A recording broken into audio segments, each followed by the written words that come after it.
This is my EEE102 term project, and my purpose was to implement a visualization of Conway's Game of Life.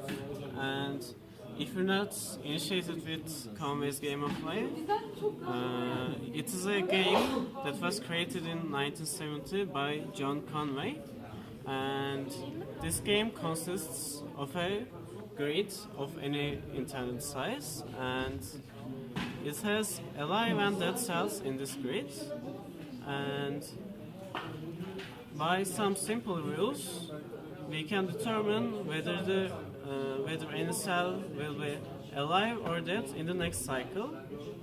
And by these simple rules we can simulate an entire grid, and these simple rules are basically a cell is converted from dead to alive if there are exactly 3 alive neighboring cells. Another rule is a cell is converted from alive to dead if there are less than 2 or more than 3 cells neighboring that cell. Otherwise, we'll just keep the current state. Alright, now we can show you the implementation of the game. I have used the basic buttons and switches in order to control the game inputs, and here I have something called a blinker here, and when I start the game this will blink here because this guy has 4 cells between him and this guy has 4 cells neighboring him too. So we see it blink here, and it blinks. And another function that I have, as I mentioned, is that I have a menu here.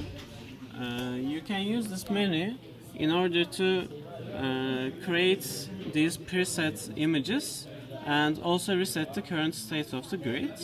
Here I will show you how I can reset the grid. I am picking reset now, and as you can see the grid is empty, and I'm gonna pick all the presets and show you how they work. This is called a glider. It will basically glide through the whole screen, and this will actually go down here if allowed, but I will just show you the other ones now. This is called a blinker, as I've shown you. It just blinks. And this is called the 8 figure. This is an interesting one. It just loops back to its initial position. And here's back. Another loop.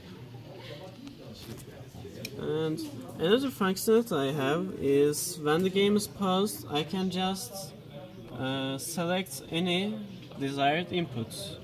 And here I will just reset the game and create any input I choose. Here we go.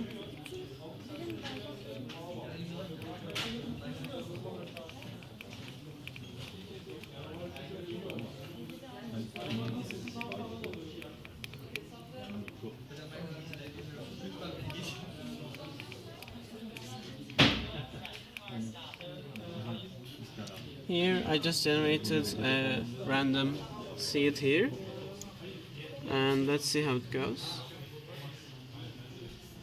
And random initial positions like these tend to either go stable or just disappear. We can see how this one ends up. And it disappeared. In this way I can just arrange my initial conditions in any way I want. And thanks for listening.